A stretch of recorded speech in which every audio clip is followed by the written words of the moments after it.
I am recording. Ba, ba, ba.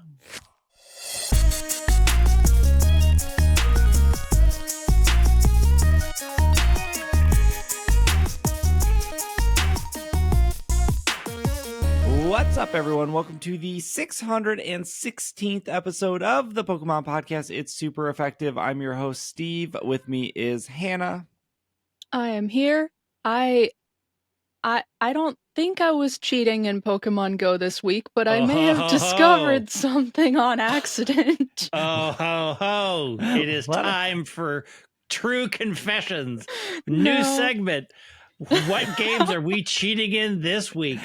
Finally, it's come around to Hannah, cheater extraordinaire. A lot of cheating on this podcast recently, Greg. I haven't cheated on anything.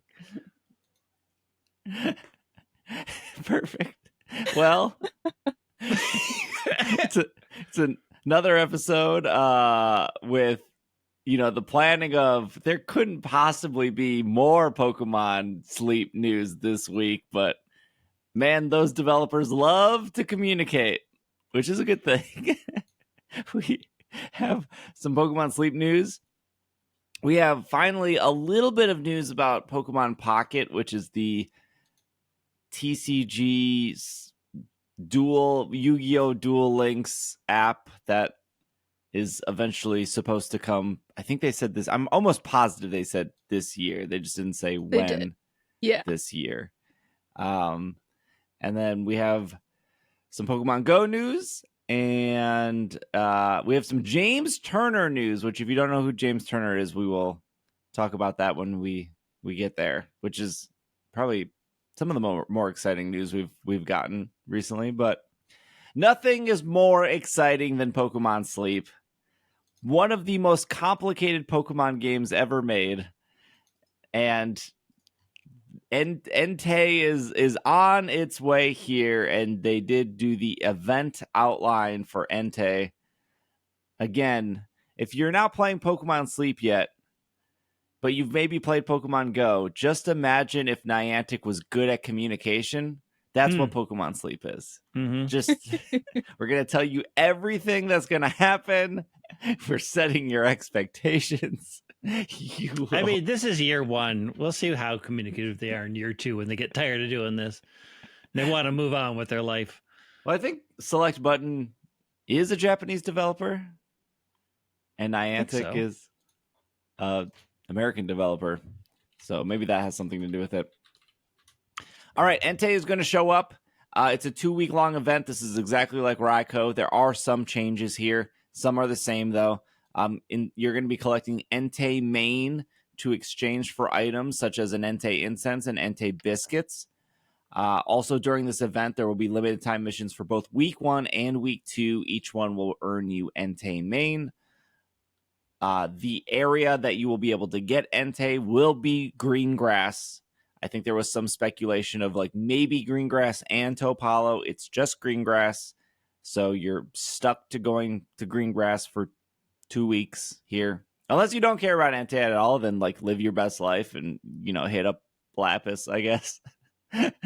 But that will start on Monday the 20th and then run until June 3rd.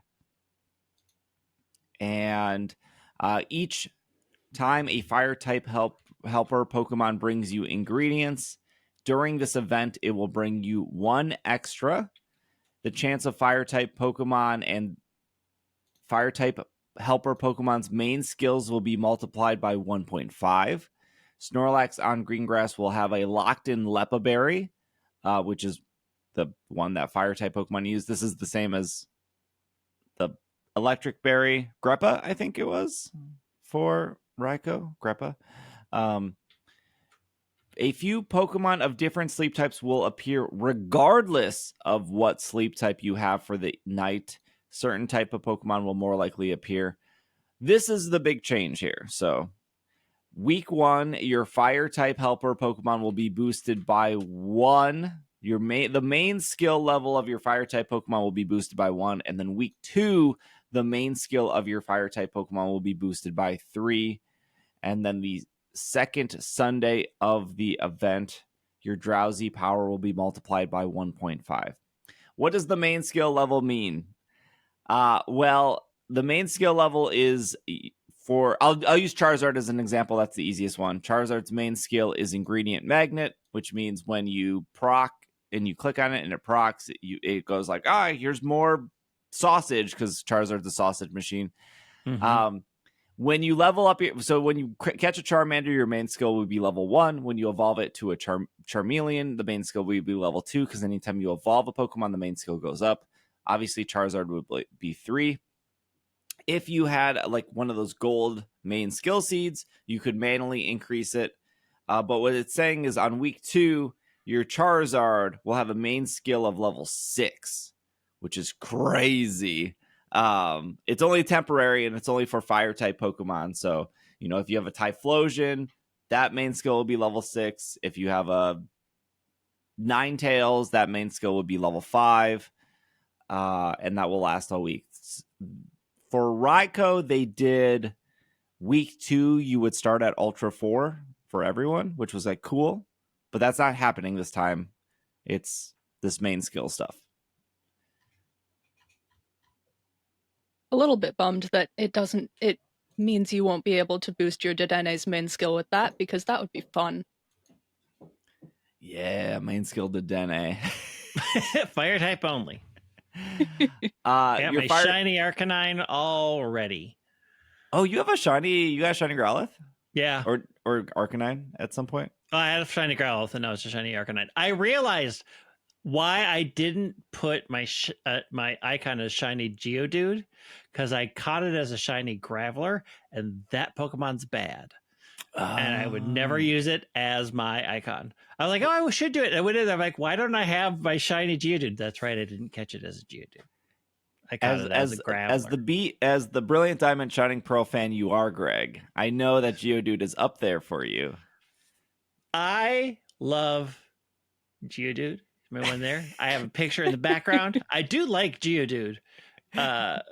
Brilliant Diamond Shining Pearl put that love to the test. Hardcore. that was a how much do you love it? Not enough. My love has limits. Trainer in that game having a Geodude, and then every one of those Geodudes having Sturdy.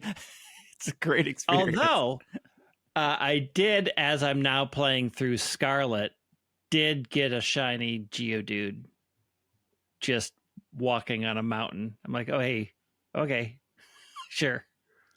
Welcome. Your fire type helper Pokemon for this event and just in the game are Charmander, Charmeleon, Charizard, Vulpix, and Ninetales. That will be starting Monday, May 6th. Growlithe and Arcanine, Flareon, Cyndaquil, Quilava, Typhlosion, and Entei. This is the shocking news. Beep, beep, beep, beep, beep, beep. Breaking news, shocking news. This might be the only time Flareon has ever been good in a Pokemon game. Oh, no. So you're saying I should evolve one of my mini EVs into a Flareon at the start of this? Yes. So here's your more breaking news. Here's your Pokemon Sleep tip for this event. Because if you have a good Charizard, which hopefully you do for this event, because it's probably out of all of these, Charizard's probably going to be the one you definitely want. Charizard's going to get you way more ingredients because its main skill is going to go up during this event, which means you will have a lot of ingredients. Flareon increases your cooking pot size. That's its ability. And that ability will go up, so you will get a bigger cooking pot. So you'll want to that's probably like the basic combo you want, is a decent Charmander line. If you can't get it to Charizard, still Charmander, Charmeleon, still good. And then a decent Flareon. That's kind of like the combo you want. Honestly, like Arcanine's probably the worst out of all of them. If you have one, you should still probably... I'm sorry, Greg, not to offend your shiny... How dare my shiny Arcanine sits there and gets me spicy leaves. And I love him. Another tip, if you're a Cyndaquil lover, any Cyndaquil with berry finding small, either in the level 10 or the level 25, is going to be fantastic, super, super good, but that doesn't like combo with the other two I just mentioned. And then like we really don't know how good Ninetales is. It seems okay. It doesn't seem like a bad Pokemon. It doesn't. It seems fine. We know more about it this week than we did last week. Yeah, it will have the energy charge small ability or main skill, and that means it will randomly pick a Pokemon to give energy to, which anytime it's like random, that's not the best. But I think they slightly tweaked it where the random is more likely to go to a Pokemon that would need it. So yeah, I actually think you should definitely probably get a Flareon before this event. If you're for Flareon, you're probably looking for an EV with maybe skill trigger or skill level up is probably like the two things you're looking for. Helping speed also pretty good on Flareon. You really don't need like ingredient finder or inventory. That's not bad. It's just like Flareon's main job is to increase your pot size. But yeah, I think even if you have a mediocre EV into Flareon, still going to be useful because of the main skill level up bonus that you will get for this event. So that's maybe look out for an EV before this event starts. I have so many of them. Well, pick one, Greg. Pick one. Yeah, I haven't because Flareon is always bad, so I've never done it. Now you're telling me do the one that I never do. At least I would have had an amazing Flareon, but I was like, oh, I'll give Leafeon a chance, not knowing that Leafeon was going to be one of the worst. Yeah, as long as this EV doesn't have min skill down nature, you're probably good. Yeah, I agree with Hannah. You could be pretty lenient on your EV pick here. They said they are changing the store a little bit. I think they used the words "we're balancing the store." I'm not sure what was too expensive or too cheap, but they didn't exactly say. There will be a gift for people with no friends. So if you have no friends on your list, you will receive 70 Entei mains for the first week and again for the second week. Wow. I know the gears are already turning in people's heads of like, should I delete all my friends to get this gift? Yeah, no, do not do that. No. Well, you got lucky with all of the Raikou main. I feel like I maybe didn't get as much. I'm not sure I got 75. I think when I went into the Raikou event, 40 of my 50 people were 5 stars for 5 hearts or whatever. They were max. So when you are max with somebody, you were more likely to get Raikou main. But also, you're getting like 50 free candy a day if you have 50 people on your friends list. So I don't think the trade-off of like, let me delete everyone to get set. Like, I don't think don't do that. For 2 weeks, having a full friends list is still significantly better. Don't do that. Don't delete your friends. Lesson for life. Entei incense will work the same. Guarantees you an encounter with Entei. You can only hold one at a time. Entei biscuits will work the same as Raikou, and Entei biscuit will be 6. After the event ends, it will be turned into Great Biscuits. The event exchange will still have Entei incense, Entei biscuits. It will have a Firestone, which you'll need for Flareon. If you don't already have one, you can still, I believe, go into the store and get one. I think it's like 1,400 points. And then the main skill seed. I will stress this. The best item in this entire shop is the main skill seed. It is by far the best thing in the game you should buy. So get your Entei and then prioritize your main skill seed over, in my opinion, over a second Entei.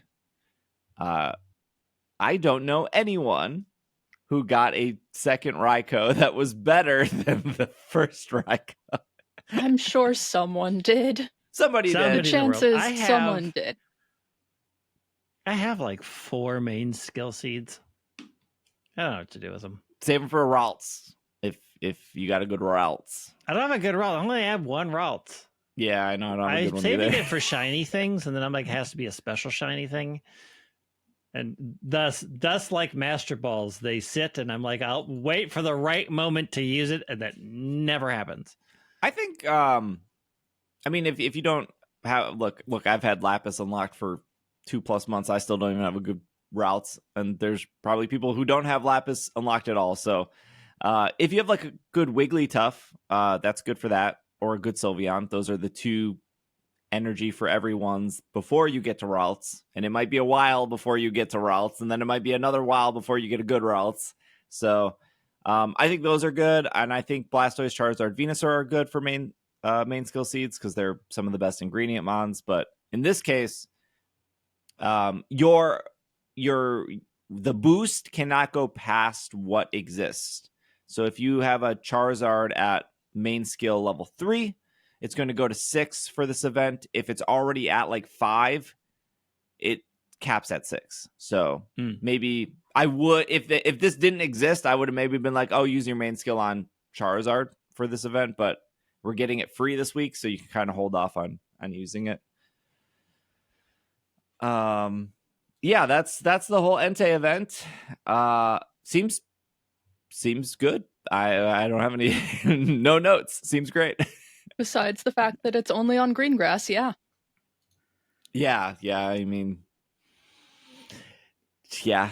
Where are you guys going for Fire type week, which starts tomorrow? Are you going to go to Taupe Hollow, or are you going to go to green grass? I should reassess first, but I'm always comfortable staying in Taupe Hollow. Yeah, I'm in Taupe Hollow now, so I'll probably just stay there. Plus, then it's going to be green grass for 2 weeks. Yeah. That's literally what I don't want to be in green grass for. It's like two evils. Do you want green grass for 3 weeks, or do you want? Taupe Hollow is not an evil. Taupe Hollow is good. Look, I'm just trying to find a shiny Sableye so I can change my icon. That is all I want out of this game currently. That's a good goal. I had to give up on my Lapis dreams because that place is making me bonkers. So I've switched to Taupe Hollow for a while. We're sitting over there. I just want a good Cyndaquil, and I can't even get a Cyndaquil to show up. I got a cool lava yesterday, I think. Without its fire, it's just got the little red holes in its back. Like, this looks weird when you aren't on fire. You just have little weird red holes on your back, and I'm not comfortable with it. We're getting pretty close to the 1-year anniversary of Pokemon Sleep, and their events have been pretty good. So I wonder, you know who is also good at maybe this is a good segue. You know who's also good at anniversaries? Pokemon Masters. I will give you 2 the free reign of the floor to talk about Rika. I mean, this was not a must get for me, but this was a must get for a lot of people. When I got 3,000, I was just going to pull, and I got it today. And I'm like, hooray. It's mostly because I want them in the kissing lodge. So that's mostly the reason why I get most of my pairs right now. Just now kissing. Well, I mean, look, we all know why we're there. We're there to make friends. Although Giovanni is still making it weird, and I cannot wait to be done with Giovanni in my lodge. That dude is weird. He makes every interaction weird. Wait till they put Cyrus in. Oh man, why he's just depressed all the time. Rika is good. The storyline's pretty cute. it's weird that they have that going on and then they have the masked thing happening at the same time. Yeah. The storylines are Man. like really weird. I mean, I would put Bryson Mann and Rika on the same level of fandom. I mean, everyone loves Bryson Mann. They went so deep for this storyline. I'm like, I cannot. Nobody knows who Sabrina's character is because nobody but like me and 4 other people went that deep into PokeStar Studios to get to her movie where she appears. It's like. Like you could have just done Bryson Man, but you're like, no, we have to have 2, so let's get the other movie star and then I make respect it. I think it's I great. mean, it's a deep cut. I sat there and I'm like, why do I know this character? I don't remember anything about this. And I looked it up like, oh, right. But they've taken the spotlight away from Rika. Yeah, but not. I think they're movie stars. Come on. Rika had a 4-day meet you in the lobby event, and nobody else gets that kind of treatment. That's fair. Ash did. So you've heard it here. Rika and Ash are on the same level of popularity. I can see that. It's Rika and Ash. They're fighting it out. When the event started, sync pair is good. I think it's a good overall sync pair. I think it does a lot. The storyline was fine. Like it wasn't anything. It was all of their intro storylines where these people are coming are never great. It's just like, hey, I'm here. Why do you run things like this? I'm good at fighting. Let's be friends. And that's like how every introduction goes. They'll become more interesting later. Also, you have it if you're not getting the final level or the current of this mystery sync stone storyline, is because you've had to found like 600 mystery stones. If you haven't found it, it doesn't unlock for you. Which is, that storyline's getting weird too. Like, I have no clue what you're referring to. I just log in and pull sync pairs. Yeah, that's, you'll never. So there's a new type of stone that has been landing, and it's tied to old Hisui, sort of. And so you just find, as you play the game, you'll find them randomly, and you've had to have found 600 to get the next part of the storyline, which is Volo and Ray having a chat in a forest about things. It's all very... I have no idea where they're going with this storyline. They have officially made Volo like the next Giovanni level villain. Like, that makes Volo sense. is pretty much playing everybody against everybody else right now and like being super sketchy, which match, but perfect. That's who this character is. But yeah, you have to be playing the game now and getting those stones to get this storyline, which is kind of a change of how they've been doing it before. The Rika battles are good. They weren't particularly tough that I remember, but I haven't done the special Rika battles yet. I haven't done that storyline. Masters is so good. The Rika battles are the one thing that is making me consider actually playing the game instead of just logging in to get the characters I want. When the Rika event started, I had 40 gems left because I think Volo was another recent pull, right? I had been trying to get Volo and had used all of my free gems on that from the last 6 months. And then Rika showed up and I had 40 gems left and I went, oh no. Well, I didn't pull on Volo because I wasn't that interested. I am saving up for whatever the summer, because we're heading towards summer / second anniversary or fourth swimsuit Giovanni finally. God, hope so Someday. with his Speedo that he had in the anime. The Speedo that he had, it's Speedo Giovanni in Persian. I don't know what they're doing, so I'm saving up. I was like, I would pull Rika because I'd pull Rika when I had 12,000 gems, because that brought me down to 9,000, and then I would build back up. So now I'm waiting to see what comes up for the anniversary, because the anniversary is coming up. It's usually in July. It's usually towards the end of July that Masters University anniversary is. So I want to know what those are going to be. But Rika is good. Like if you like that pair and you're like, I want a good ground pair, like pull for Rika. Did you both get a pop-up in the store that was 1,000 gems for $1? Yeah. Yep. I don't Which think is I like saw that one. the best deal they've ever had. It's the best deal they've ever did. No, I did give them $1 for that. Yeah, I did.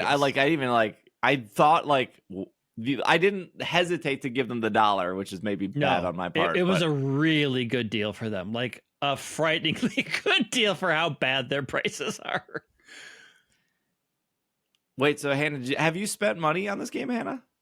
I don't think I have. If I did, it was years ago. Close. I mean, it's been around for a while at this point. If Yeah. I have, it was a very small amount of money years ago, but I did get very close to spending money for Rika. It was, I looked at the shop, I looked very hard at the shop, and then I decided I really, really shouldn't, especially because I don't actively play this game. Yeah. And so I just opened the game every day and used every single free gem I could until I got Rika, and I now have Rika, and I'm happy. I mean, you can scout. There are so many. You can get free gems in so many ways if you're willing to put in the time. Like I have so many gems locked up in the fact that I will not do the sync pair stories because I cannot sit through those dialogue. I thought I was maybe going to have to finally start playing the now. game to get the gems for her. Yeah. I don't know. $1's pretty tempting for But the $1,000 $1 was really good. That was a good deal. I was like, yeah, I'll give you $1 for probably the best deal you've ever done, in hopes that it was a big. So like, my hope is that they'll see that was a really good deal, and a lot of people went for it, so they'll do it more often. Yeah, Hannah, how do you feel about Rika's voice? I saw a little debate about her voice. I'm not Somebody sure I heard the one in Masters. I've heard her voice in the anime. Yeah. And I loved that, but I'm not sure I actually heard the Masters one. That's one I meant to look up, but it's all muted on my phone. Yeah. I went into settings prior to this event to make sure voices were louder than music. I like her voice. I think if you only listen to her voice when it pulls from the sync pair, where she's like, I think she says like, hey, it's like really cheerful. But then if you listen to her other voices, it's a little more like, I don't know, raspy, I guess. Somebody compared it to Miley Cyrus. And when I think of like, no, not in the sense of Miley Cyrus's voice, but like Miley Cyrus has a more raspy voice. Yeah, she has a raspier voice. I guess. I did just go and listen to it, and I can kind of see that. And I don't know. I guess I didn't know what voice I had for Rika in my head, but like a raspier voice does to me make. I was like, oh yeah, that feels like it fits her. But I mean, that's so subjective. Everyone has different expectations. I don't think I like the Master's voice as much as the Japanese voice in the anime, but it's fine. Having just listened to it for half a second.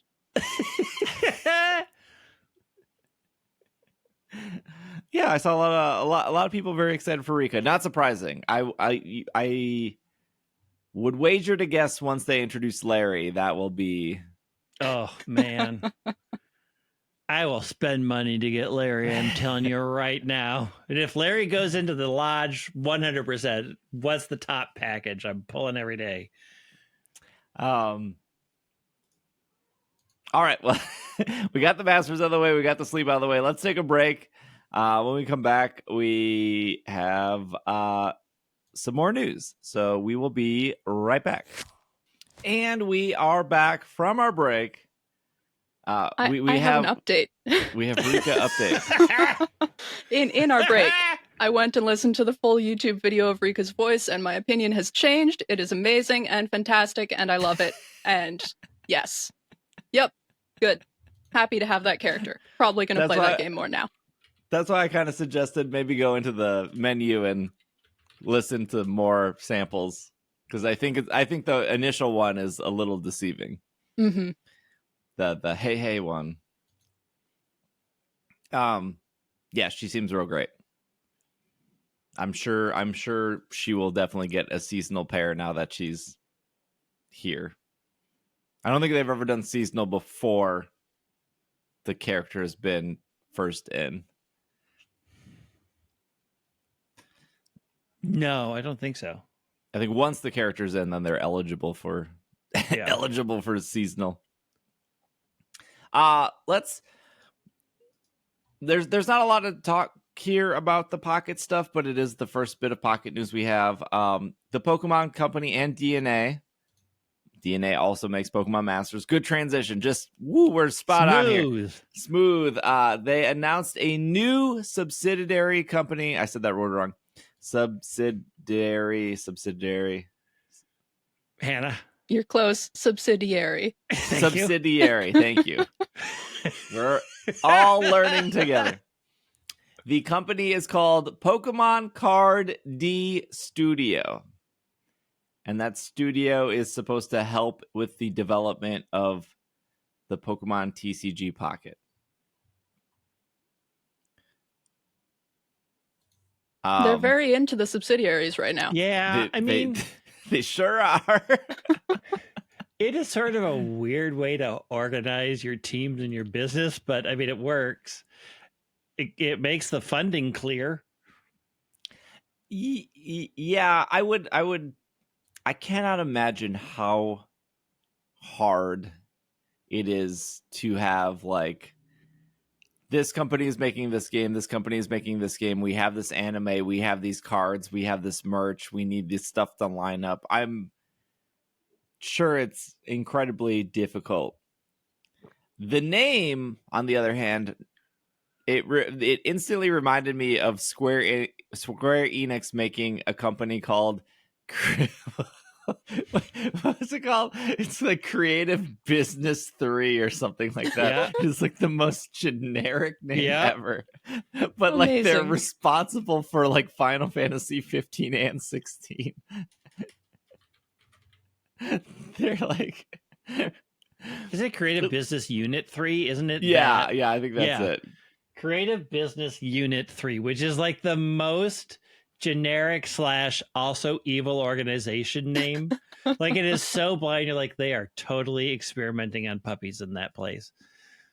And there's no Unit 1 or Unit 2. Just like for this, there's no Pokemon card A, B, or C. No, there's just Pokemon card D. We're just jumping ahead. Nobody asks about those other ones. They existed for 2 minutes and then they imploded. It's like another level of generic that, like, inspirational generic. Yeah, I would still guess that we would see something, if not have even maybe a demo around Worlds. I would think so. Like, it would see, like, I really don't think we're getting ZA stuff this year. Like, maybe like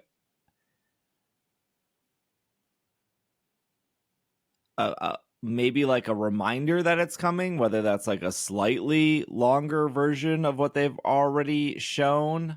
Like, I kind of think actual trailer, an actual very rough first look, like the very first Legends trailer, which like was it showed stuff, right? But it didn't show anything that was it. What it showed was everyone just thought it was going to be this open world game, and it wasn't. Yeah. Well, but like I would assume that this is the only thing they really have this year, which is fine. It's like not a complaint, but like Pocket seems like the thing they have on top of just constant updates to what they already have going out there. I could definitely imagine them doing a demo like they did with Masters, at Worlds. Yeah. Because they've had, at Nashville, they had like the Let's Go Pikachu, Let's Go Eevee demo. They had Masters demo, I think, at the DC one, which was the year after. They had demo stations at London. I don't remember what they were. But yeah, I don't know. I'm very excited regardless. I just hope it comes out this year, like they've said. I'm a little worried. Well, they have until December 31st to have it come out this year. And if they're like any other division, they wait until the last minute to meet that need. Yeah. I hope it's not like, I think Pokemon fans probably would be worried just in the sense of like they announced Pokemon Sleep and then we heard nothing about it for 3 years. Yeah. Mm-hmm. To be fair, they didn't say like, here's Pokemon Sleep, it's coming later this year. They had no date. Nope. But yeah, they did say this year. So they did say early 2022 for Legends. And it did indeed come early 2022. Yeah, it did. The only thing that they've publicly ever delayed recently, I mean, maybe something 15 years ago that I can't think of off the top of my head, was TCG Live was supposed to come out around the time of Brilliant Diamond Shining Pearl.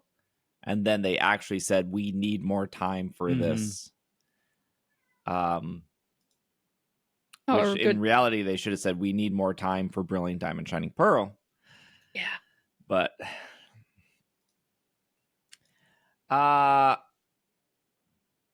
more TCG stuff, although not probably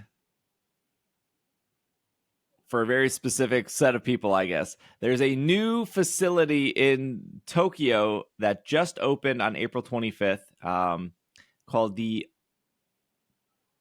Pokemon Card Lounge, and that is open. You can go to it if you're in Tokyo. This is off Silicon Era. As the facility title suggests, people who will be able to play Pokemon TCG on lounges tables. Those who come out without their own decks can borrow decks. You could also borrow the TCG Classic decks. Those would be available to borrow. The lounge offers 50 different types of drinks. Yeah, so does a Five Guys. It's the vending. There are not 50. I bet there are 50 in a Five Guys thing.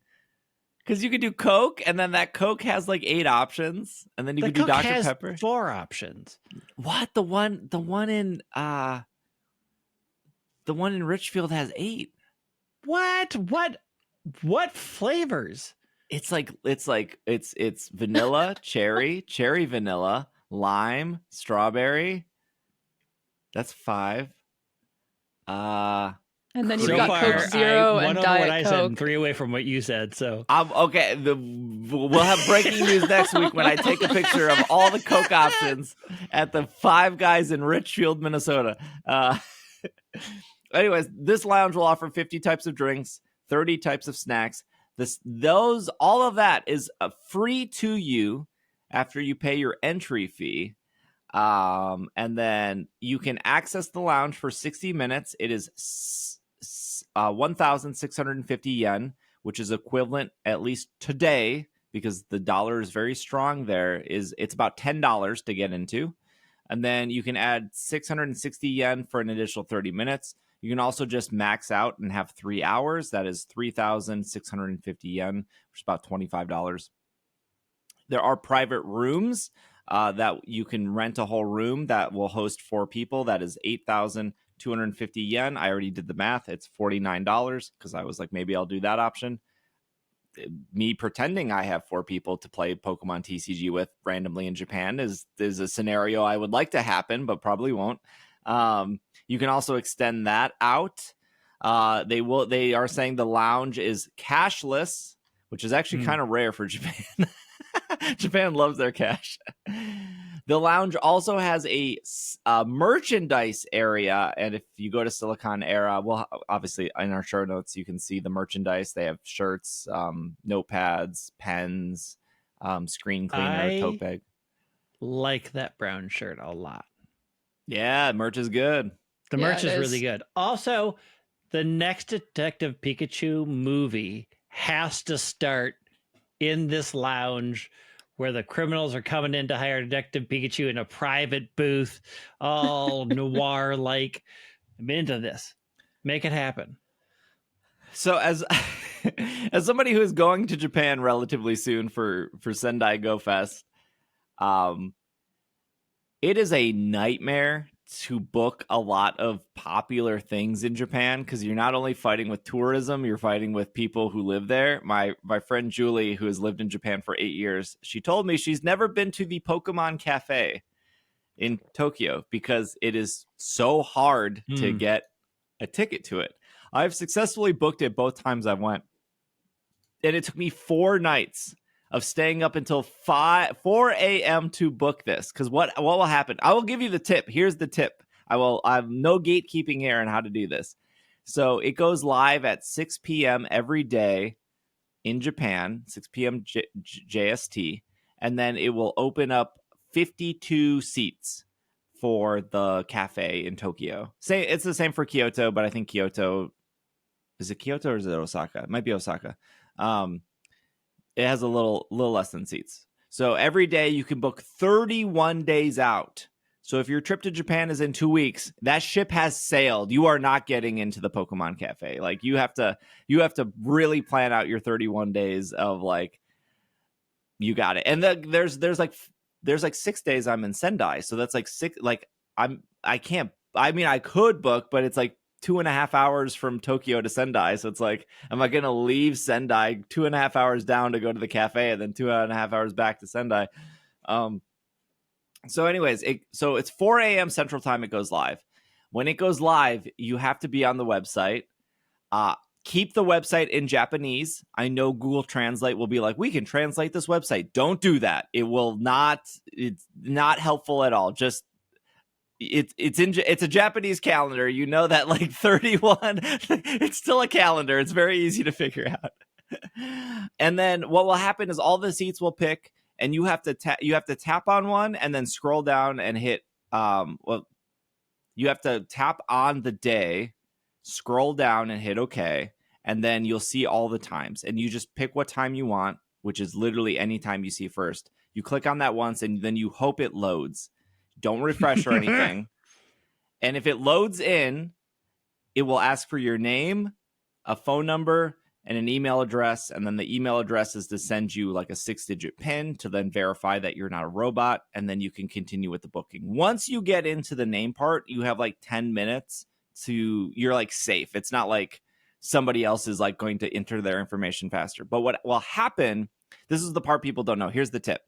So at 4 a.m. it goes live. Everyone goes in, and then within 30 seconds, you know if you got it or not, because it's going to fill up. But for the people who fail to complete their form, the people who cancel out, the people who like messed up and accidentally closed their browser, those reservations get redistributed again 20 minutes later exactly. And they do that every 20 minutes until all the reservations are full. So this is the part people don't know. They go in at 4 o'clock, they fail, and then they try again the next night. You sit there and you wait. You wait 4 o'clock, 4:20, 4:40, 5 o'clock, 5:20. No, normally by 5 o'clock they're all gone. But I messed up. I psyched myself out. I panicked the first night, and I accidentally refreshed. It kicked me all the way out to screen at 4 o'clock. I was like, I'm done for. I was like, you know what? I'll wait till 4:40 tonight, or 4:20. I get in at 4:20. I get to I can see like 1/3 of the reservations available at 4:20. I click on one. I don't see any loading bar. It doesn't do anything. I panic, so I click on the reservation next to it. And then I get a pop-up saying, you already have a reservation. Would you like to go back? And I was like, no, it was just thinking I had the reservation locked. But then when I hit the back button, it kicked me all the way out. So I lost both reservations. Oh, no. So I was like, so at 4:40, it popped up again. And there was only maybe 5 reservations at 4:40. But again, like I said, most people give up by then. And then I was able to lock in a reservation. It was a lot of my life. Going back to the Pokemon Card Lounge, it looks like as long as you plan it out about 2 days in advance, they have plenty of reservations.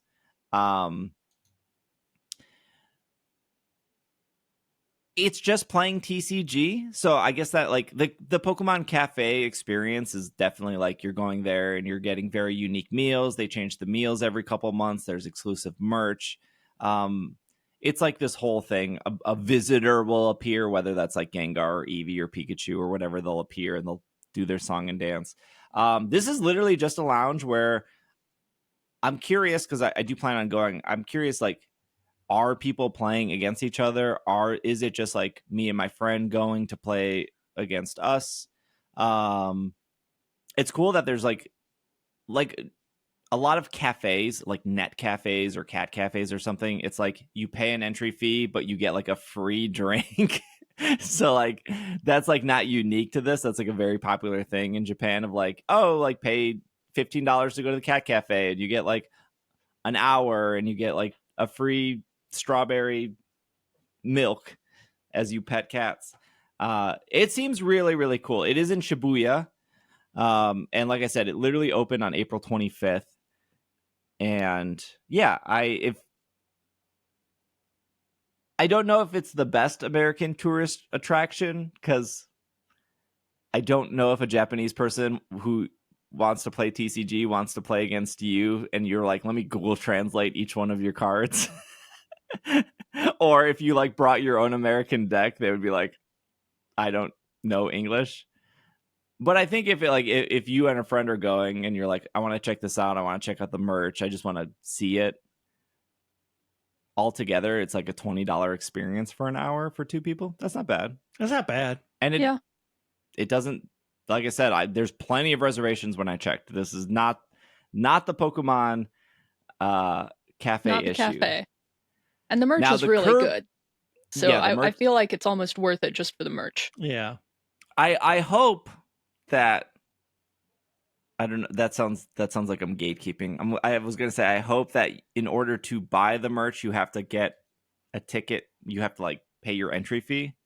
Because otherwise I could see people just going in, buying out all the merch. And then I would be bummed if I go there and they'll be oh, we have no merch.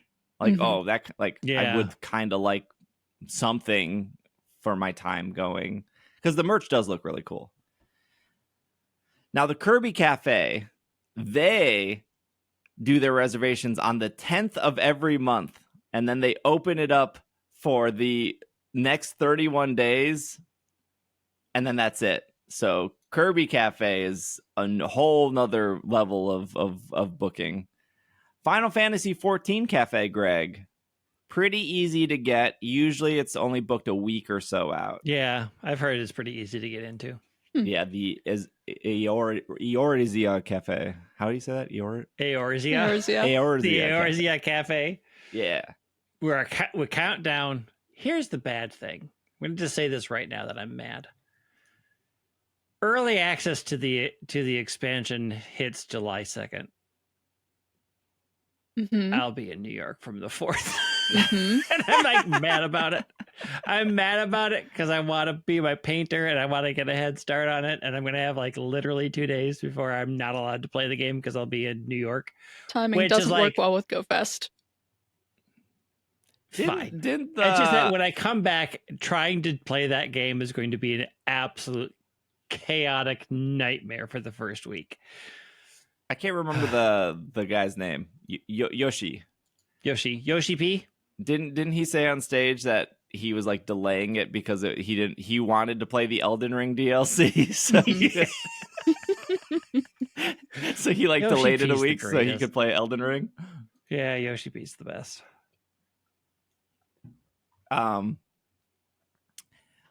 Yeah, so tourism in Japan is like at an all-time high right now. I don't know. I have a big decision to make right now.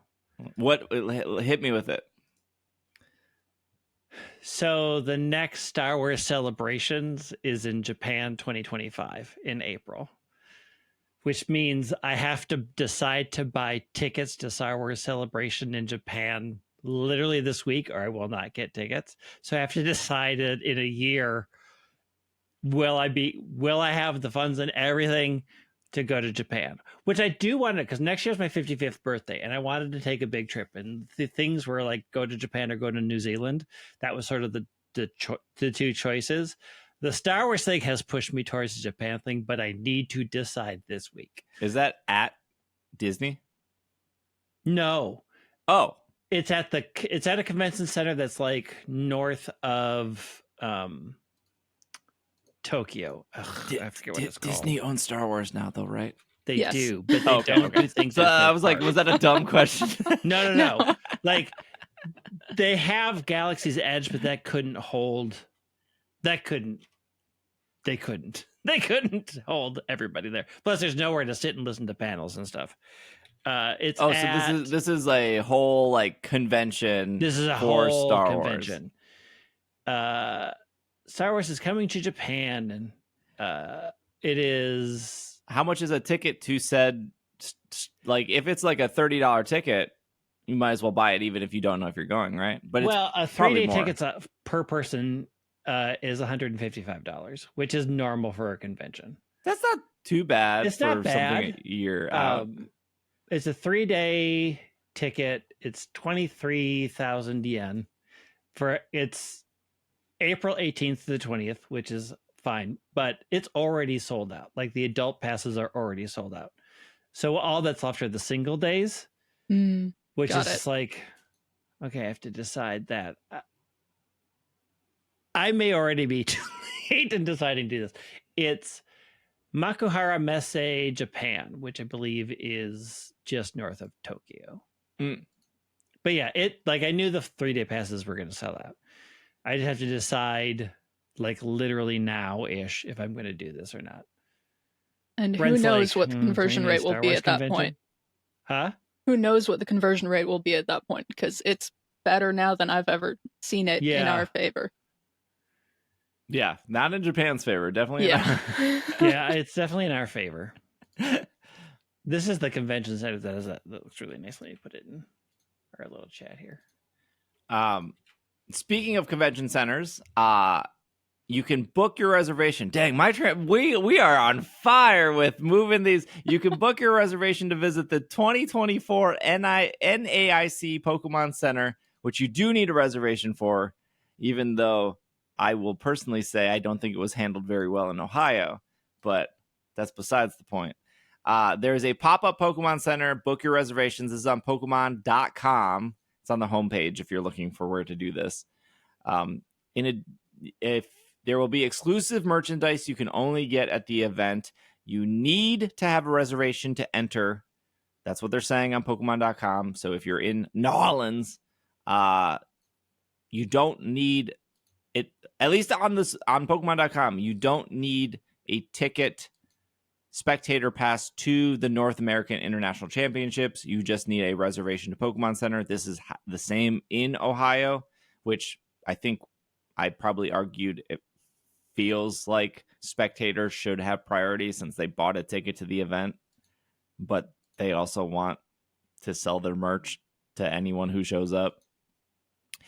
In addition, Pokemon fans will get a bonus item. They're showing the Cerule Edge Pokemon Day TCG card will be a gift when you purchase something. And the Pikachu Bear Brick figure will also be a gift if you purchase something, which that's that weird little Pikachu that looks like a bear that never sold. They probably made way too many of them. It's still, it was like $20 on Pokemon Center. Yeah, it still is. I remember we talked about this. The weird bear brick Pikachu.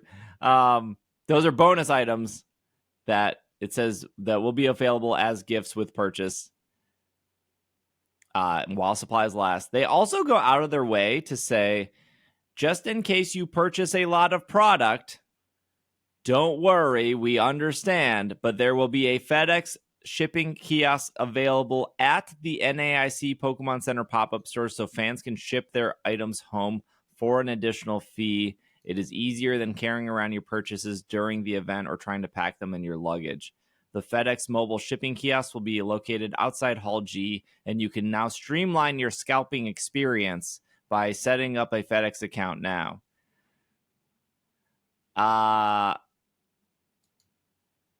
It will be from June 7th through 9th. You must have a reservation. No walk-ins allowed to ensure as many people as possible. Fans can only book one reservation time per day. All jokes aside, I think it is really great that there's a FedEx thing for you to ship stuff. I think that's great. I think that's fantastic. If they do not do the thing they fail to do every time, which is like limit purchase items, no one needs 8 backpacks. You just don't. You don't have 7 children. Maybe somebody does. I mean, but I think somebody with 7 children maybe not have the budget for 7 backpacks. What do I know? But it's always the backpacks. I guarantee you on Twitter or Threads or whatever, you're going to see backpack drama that like, I waited in line 10 hours and somebody walked out with 20 backpacks. The FedEx thing is nice though. Yeah. I think it's neat that they have that specially set up. But yeah, the limiting purchases is a thing they haven't quite figured out yet. Still. I feel like it's pretty easy. I feel like you just put a little sign that says limit 1, limit 2. I feel like somebody could just print their own like limit 1, limit 2 and just go in and just like stick them to everything and solve the problem for them. Probably. Probably. So yeah, if you are in the New Orleans area, you should go. You should. Usually a spectator pass is like usually $12. Dang, this Japanese convention center looks awesome. It is. It looks great. But I won't be going to New Orleans. I was going to originally go to New Orleans, but then I'm coming back from Japan a couple days before, and then I still have my trip to Spain for that Go Fest. So it's just a lot of travel. But I will be co-streaming the tournament on Twitch. So if you want to watch TCG or VGC or Unite or whatever, because I'll be flipping through all of them because there's a lot of downtime between stuff.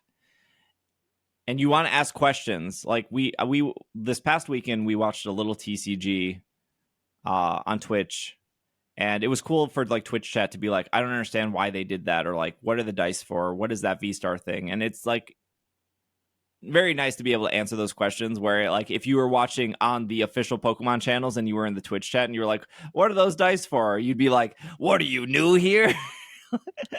If you get a reply at all. Yeah. So sometimes it's nice to watch something you enjoy with people that are very willing to have a conversation with you and not ignore you. So yeah, we'll be co-streaming that. And I did talk to Pokemon, and I think they said they're going to send me some merch to then give to people during that weekend, some NAIC merch. So for those who can't go, so that'll be cool. They say they're going to send me stuff. I never hold my breath. It's always like nice when they do, but I never like, where's my, like, if they do, cool. If they don't, whatever. Okay. Speaking of merch, James Turner came up. Oh my transitions are so good. Speaking of merch, James Turner has merch, but we have to take a break. We'll do one more break because We gotta do every. I'm ruins really the transition. I know it does ruin the transition. When we get back, we will continue the merch conversation and the good transitions after the break. And we are back from our break. James Turner. Where did that website go? So PokemonCenter.com released a brand new merch drop called Lazy Summer. And it is in collaboration, and they go out of their way multiple times to say that this collaboration was made by James Turner, which we've mentioned James Turner's name a bunch of times on this show, but if you don't know who James Turner is, they are the first non-Japanese human to person also works to make a Pokemon, because every Pokemon up to this point has been made by somebody from Japan. They're from the UK. They're British. They originally worked on Colosseum and Gale of Darkness, and then they eventually moved over to work for Game Freak. They helped finalize and design Shadow Lugia in Gale of Darkness, and then they made a lot of the character models in Colosseum and Gale of Darkness, and they went on to make like Phantump, Vanillite, Golurk, Poipole, Buzzwole, a bunch of Pokemon. They also made the Paldean Tauros. They made Tasaguri. They made Dondozo. That being said, they were the art director of Sword and Shield. And then they left midway of development of Scarlet and Violet to start their own video game company. And they're making a video game called The Plucky Squire, I think, which is supposed to come out this year. Mm-hmm. So they no longer work for Game Freak. They no longer work for the Pokemon Company, even though they've been around since, well, their first Pokemon appeared in Gen 5, but they've been around before Gen 5. So it was a bummer to see them leave, but clearly on very good terms with the Pokemon. That's the news. That's the news. Clearly on very, very good terms with the Pokemon Company, because not only did they do, this is a huge merch drop. Huge merch drop. They have so much stuff. I don't know if anything stands out to you two at all here. It's not really my style. That strikes me is how late 80s retro it is. That's what I love. And I wasn't even born. Well, I was born in the 80s, I guess. Which is, it's hard for me to get back into because I did it once. And I'm mostly sort of over that aesthetic. But I think they look great. Like, it is a very distinct and unique style. It's a bummer that the crop tops are only in women's sizes and they have no male crop top options. I feel like that was a miss for the summer. You can manually crop your own top. But you should probably get a sewing machine so that it doesn't fray at the bottom. And wait, if Nick is listening, that needs to be break music. Something about cropping your own top. We need that. I usually don't call that out, but I think it's timestamp this part. That's up to you. Put it in the notes. I have never told Nick to turn the dumb things I say into music. He has always gone out of his way to find the dumb things I say. People in Slack help a lot. That's true. Slack does direct Nick too. The corduroy thing happened because of Slack. That's pretty good.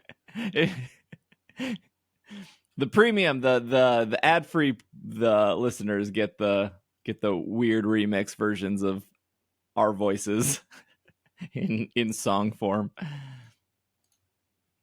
I think what were you saying, Hannah, that it didn't stand out to you? It's just not my style. None of it. Not really my colors. Not really my style. I think it looks great. Not your Pokemon choices? Not my Pokemon choices. Yeah, no just not for me. Clodsire. There isn't a Clodsire. if there was, the colors would probably be closer to my style because I like the color brown. But nope, this is very pastel. Mm-hmm. It's very late 80s, early 90s.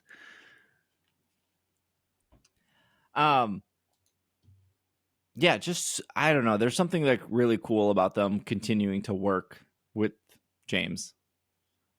Like that, like I think I feel like when somebody leaves a company, there's always like, what was the drama? What was the bad blood? Like, how do you go from being an art director to the second best selling Pokemon game of all time to then like not working for the Pokemon company? And it's like, he wanted to make his own game. Yeah. I get that.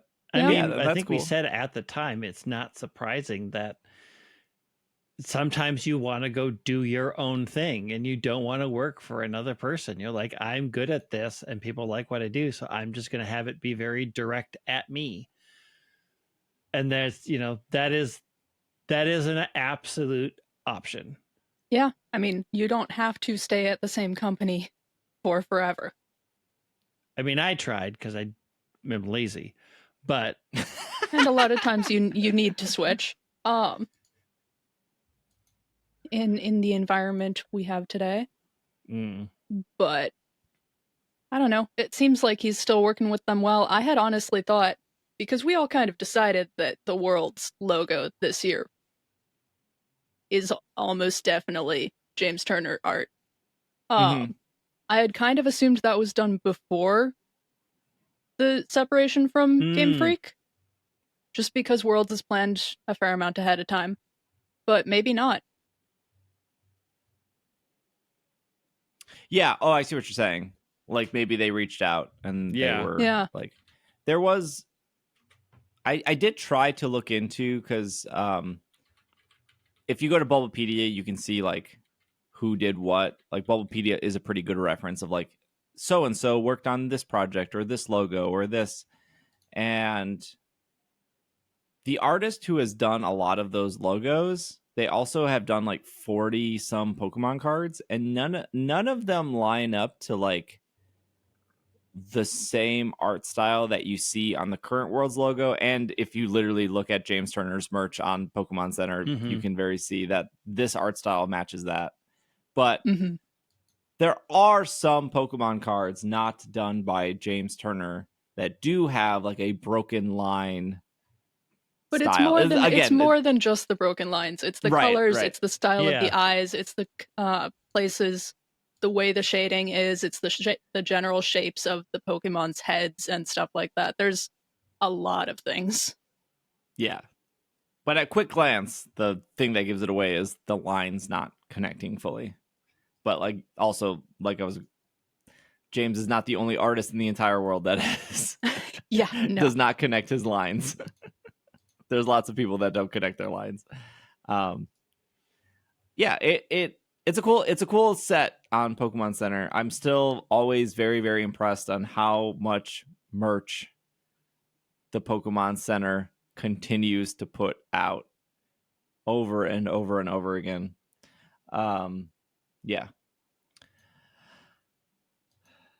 Final part, I think final news here is Pokemon Go. Let's start with how this is off 404media.co. Pokemon Go players invent fake beaches on real maps to catch Wiglet.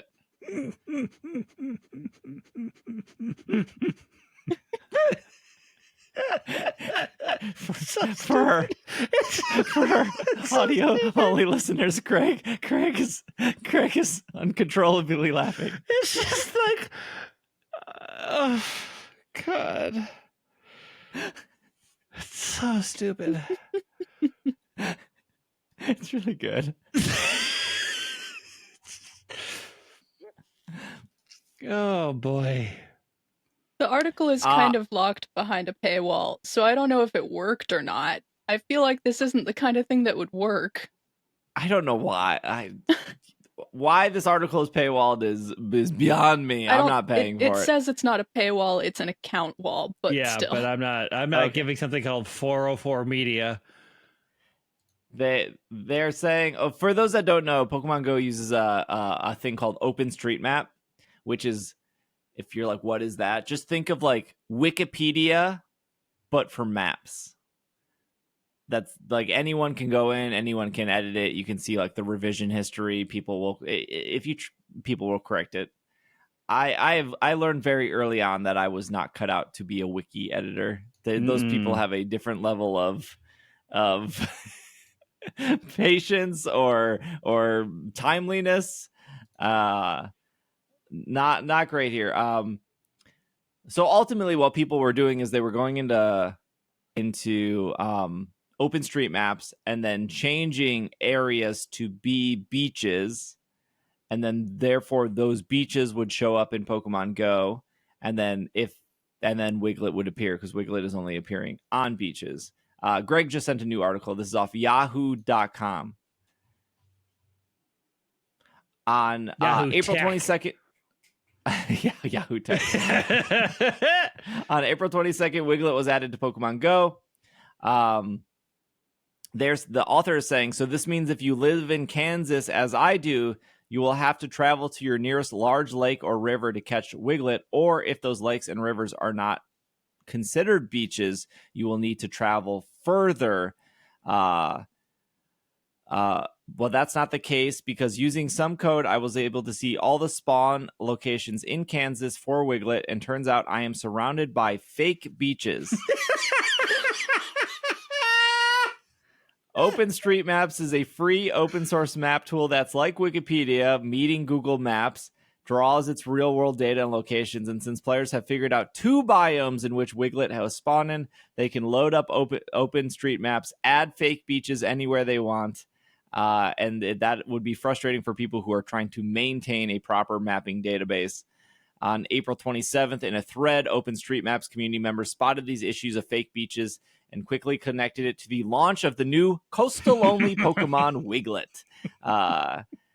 It also helped that some players were creating new beaches in the shape of Pokeballs, which is a pretty obvious hint as who's to blame for the new beaches. Hannah, you are probably the person I would expect out of the three of us to go to an actual beach. Have you found a Wiglet and or a beach? Hannah, have you made a fake beach to go to? I have done none of the above. I may live in the Pacific Northwest, but I'm not particularly near the beach. It would take a few hours to get there. There is water nearby me that I do want to go to see if I can find Wiglet. Now, here's another thing about Minnesota. We have one of the most. We have the highest percentage of beaches of most states because of how many lakes we have. We have built so many beaches. Like, again, Minnesota, you have a lot of options if you want to go to a beach because we have a lot of them. Yeah, I don't know why you're asking me. Y'all have more beaches than we have the more rest beaches of... than most places. When I was one-wheeling around Lake Nokomis, Greg, Lake Nokomis has a beach. And I was curious if it would indeed be a beach in the game, right? Because it's not when I say it's a beach, it's like you could walk this beach in like 2 minutes from one end to the other. There's like sand.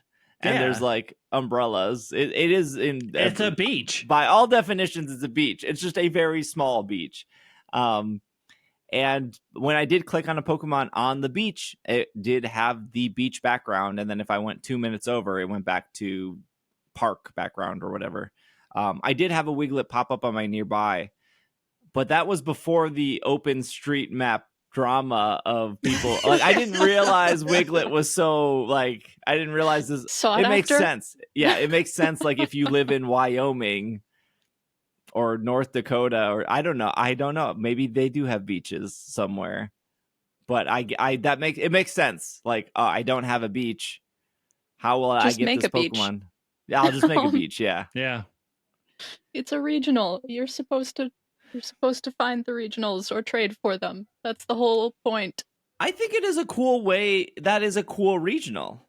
like a cool way to do regionals, I guess, would be like it is a beach Pokemon. I mean, like that's kind of the like dream it's kind they of sold us. The line between biomes and regionals.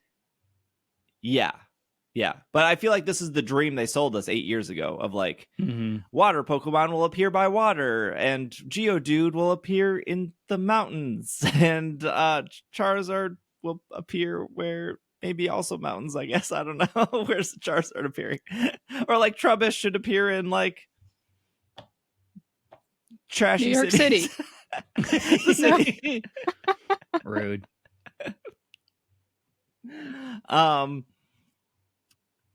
No, just funny. I mean, just funny that like. Oh my god.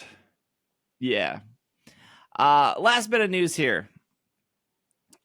Is the Pokemon Go layoffs that aren't technically Pokemon Go layoffs. This is off GameDevelopment.com. I think the news here is we now found a company that was working with Niantic. I think that is the real news here.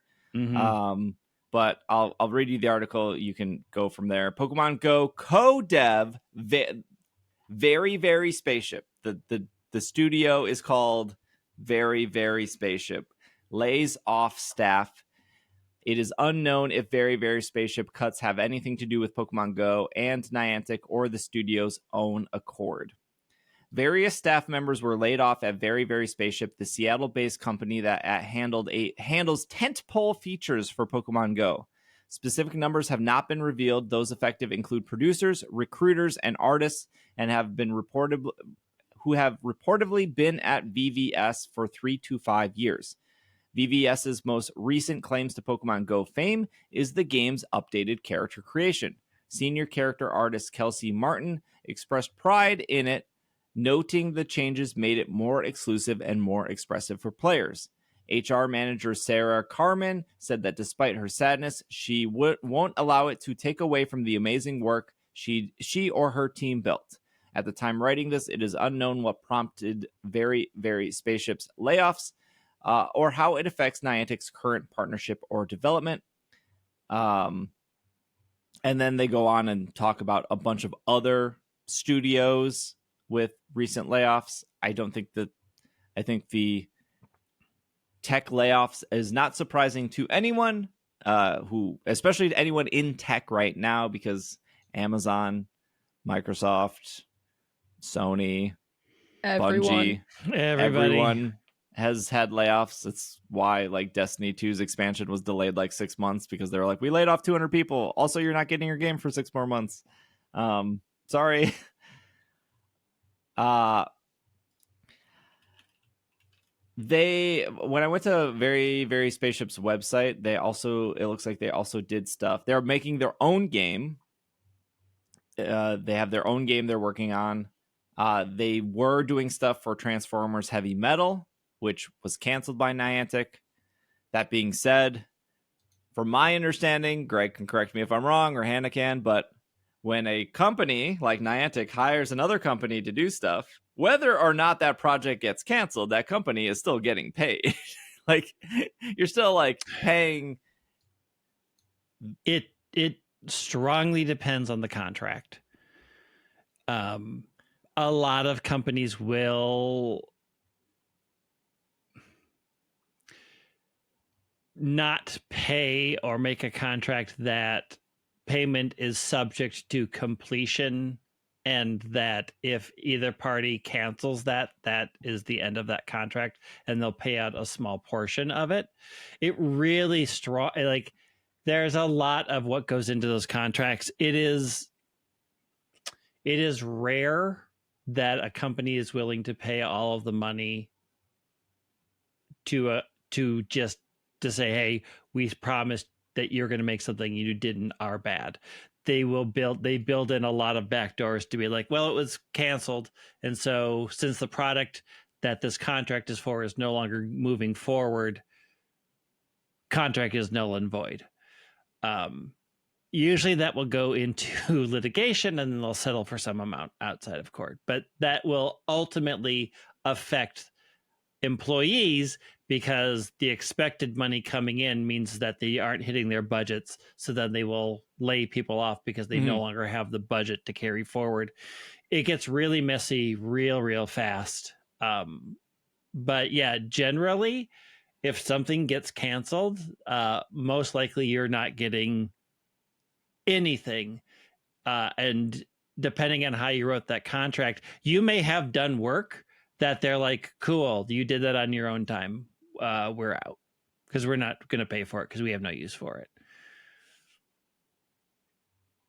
It's bad. The tech industry layoffs are always so bad. It's so hard.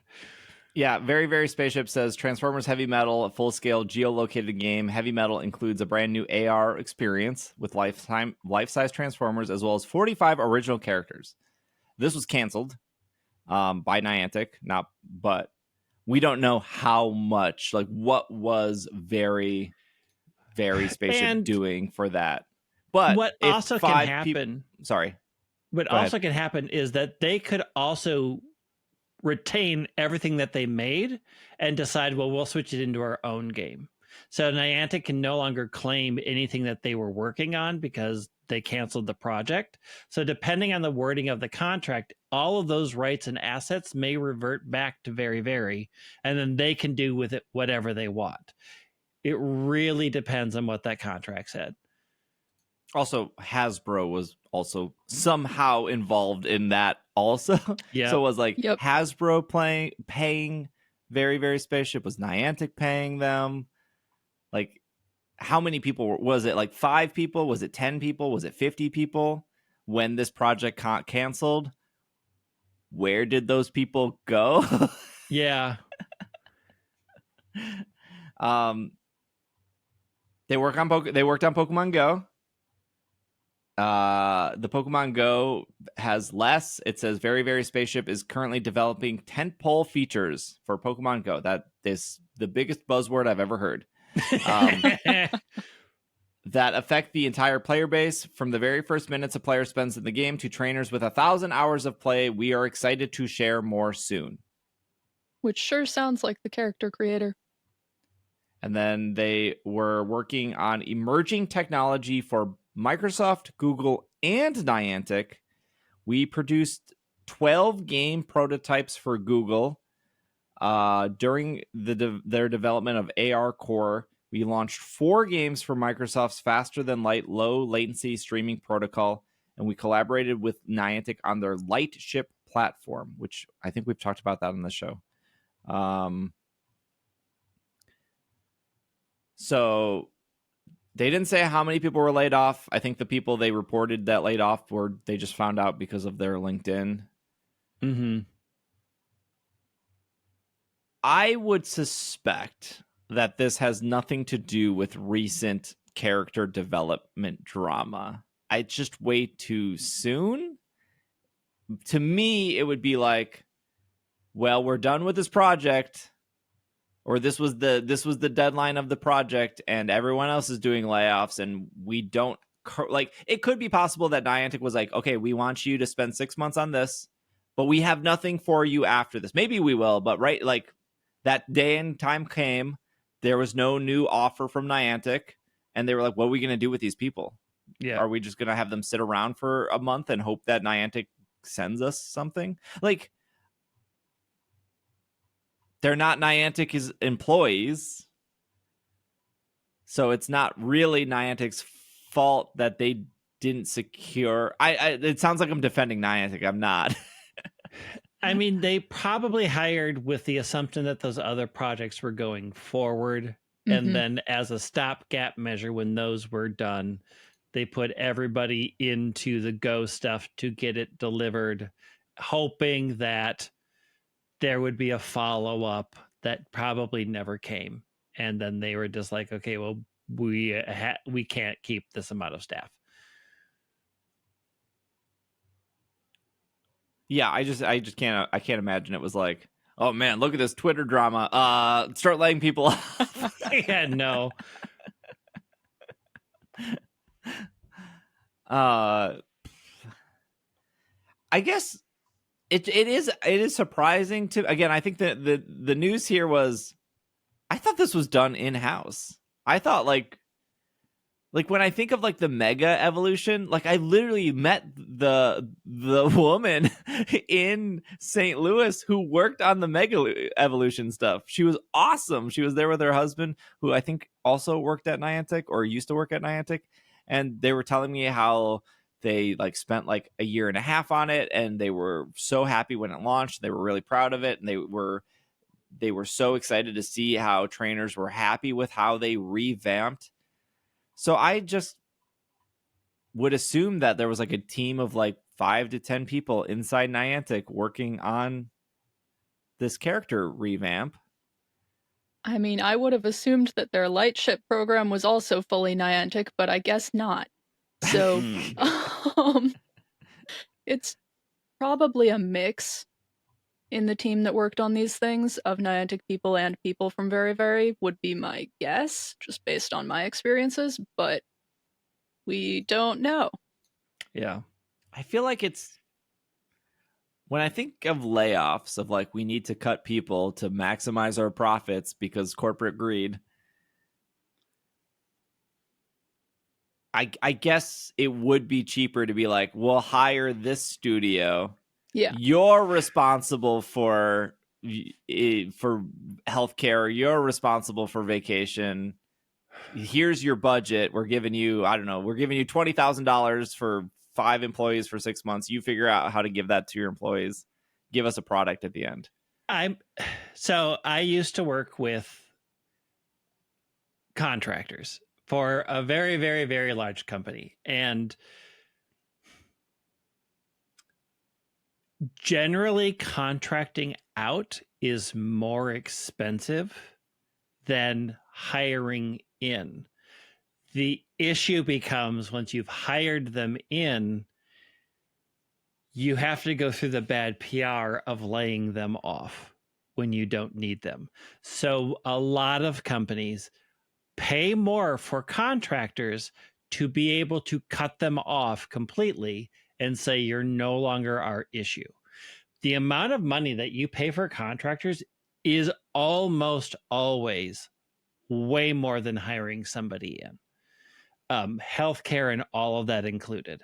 It's just easier to sever ties with another company and have it not be your PR and not be your business. I had a project that did not happen because they could not find an agreeable price that the contractors would accept that amount of work. Like they were trying to be way under, and they're like, we're not taking on that work for that price. Yep. Like we're just not. We have to do all of the training in-house. We have to do all the things for this. Yeah, I mean, they're a company Here's our too. bottom level. They still have to be making money for their company as well. Correct. There's a middleman there.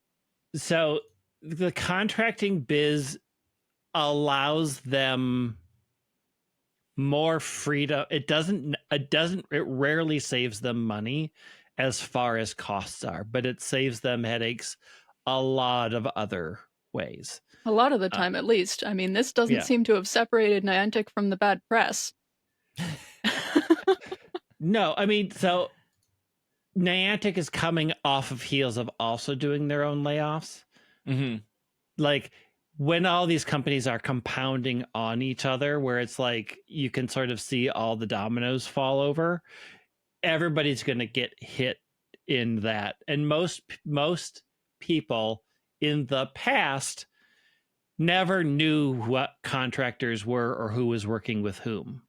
So we have a new era of information where we can track down on things like LinkedIn that I did this project and I worked for these things, especially since they have now taken steps to eliminate NDAs. So like before you couldn't talk about it at all, and they are now swinging towards workers' rights, saying if you worked on something, it's basically illegal to tell somebody they can't talk about their work experience. So we are finding these things out a lot more. Like if it wasn't for LinkedIn, we would have never have known this. And because of the end of NDAs, people on LinkedIn can say, I worked on this, I'm proud, I'm looking for a new job. And suddenly we are able to see paths that we never saw before. I knew a bunch of people who worked on the translation from Japanese to English for Sun and Moon. I met them in person when I went to PAX. I'm not going to say how many or who they were. They told me they loved the show, that I had a couple people reach out and been like, you speculated on this and you're right. Like, that's going to happen. that was like cool. It was cool. And then I found out, like, I just assumed they were Nintendo employees because they were like, we're translating the game. Found out that almost every single translator for Nintendo, all contract. They are contracted to translate specific games. If there's not a game down the pipeline, or like, then they're cut. They're done. They no longer have a job. And I watched the same people they were translating for Sun and Moon. All of a sudden they didn't have a job. All of a sudden, like 6 months later, they were translating for Luigi's Mansion. Then all of a sudden they didn't have a job again. Yeah. I mean, when I didn't have a job, one of my avenues was contracting, because I could have made a lot more money contracting, doing what I do. But the flip side of that was also every year I would have to look for a new employer, right? Like, I would be laid off at the end of every 6 months or every year. And that's not a life that I want to live. But the money, hands down, is a lot more than a permanent salary. Like, I could have made 3 figures contracting in a lot of these places, but it would have been for 6 months. And that is pretty common in how contracting works. Like, you can make a lot of money, but you're on your own when that project ends and figure it out. I would also assume like a Pokemon game needs so many more contractors than like a single player Mario game, right? There's just so much dialogue in a Pokemon game compared to just like a 20-hour story based game. So it's like, even if you had like, I don't know, 40 people translating Sun and Moon, and like the next Nintendo game was like Pikmin, we only need 10. Like, what are we going to do with these other 30 people? That would be my... yeah, so the very, very spaceship stuff didn't seem like it went too far into like it kind of a deeper dive kind of thing. But again, I think interesting that Niantic was working with the studio for multiple things, the Transformer stuff. If you actually go to their website, you can see like video footage of the Transformer stuff. It looks actually I don't even like Transformers, but like watching the animations and stuff, I was like, wow, this looks really good. Again, I thought that was like done all in-house by Niantic. But I'm kind of starting to think maybe Niantic's bad at making games, and they're just very good at like maybe getting other people to make their games. No comment. Unsure yet. I've been playing Pokemon Go for 8 years. I think I like it. No comment. I'm going to Japan to play Pokemon Go. I think I like it. Not just Japan either. Yeah, not just Japan. Gonna go to that TCG Lounge though. Get me a brown shirt. Yeah. Text me. One, remind me when I'm there, but two, I'll tell you when I'm there. But I'll tell you when I'm there. But then you tell me what size, there, and I will tell you. I mean, yeah, we'll play it safe.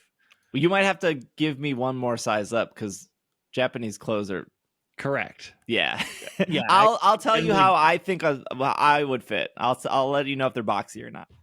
All right. Let me know the boxiness of it, because Pokemon Center sizes, because I just got my new shirt, are wild. Like, this is a medium, and it's fairly big for a medium. Oh, like, I thought you were going to say Center it's shirts are tight. I was going to say you're looking ripped in that shirt. Well, that's the point. My Baxcalibur rep. That's all I got for today's show. You guys got anything else before we end? I did a draft finally in Unite, and it was fun but weird. You banned 4 Pokemon. I didn't realize you banned 4. I thought you banned 2. You banned 4. That's why you have to have 14. That's the only reason I would 4, draft. And then everyone picks their own. I'm like, dang. And all EXs are banned this season. I'm like, I don't know if I have enough licenses. And Phalanx rocks. Everybody should just go play Phalanx because it's awesome. Cool. It is May 5th in the morning when we're recording that. It is very possible that tonight they announce a 7-star raid. Because it has been a while. It's been unusually long for a 7-star raid. So if they do announce a 7-star raid, I will be making raid builds on Twitch on Monday night. And then ideally those will either go up on Tuesday or Wednesday on YouTube and Instagram graphics and stuff. So we'll see. If I keep saying Primarina, it will eventually be Primarina. Just like all those people they kept saying Gen 4 remakes and then they were eventually right. So I'll keep saying Primarina. It's Primarina for sure. I also just really like Primarina. I think they're great. Good Pokemon. All right. If you've made it this far and you're watching on YouTube, let me know your favorite starter Pokemon. Mine is not Primarina. It's Incineroar, but Primarina, very good. Greg's thinking. I will say Snivy this time. Ooh, interesting choice. Blaziken, Torchic, easy for me. Yeah. I mean, I go between Piplup, Snivy, and I really like Rowlet. Like those 3 vie all the time. So I would go with Snivy because I'm looking at my Snivy plush that I got at the Mall of America tour. Where we were there together, Greg. Also at. we were there together in spirit. We were there together, but separate. Yes. All right. We will see you guys next week. Thank you for listening. Thank you, Hannah. Thank you, Greg. This has been another episode of the Pokemon Podcast, and we are super effective. Super. Get ready for 3 to 4 weeks of green grass in Pokemon Sleep. Potentially, if you don't want to go to Taupe. Go to Taupe. It's cute.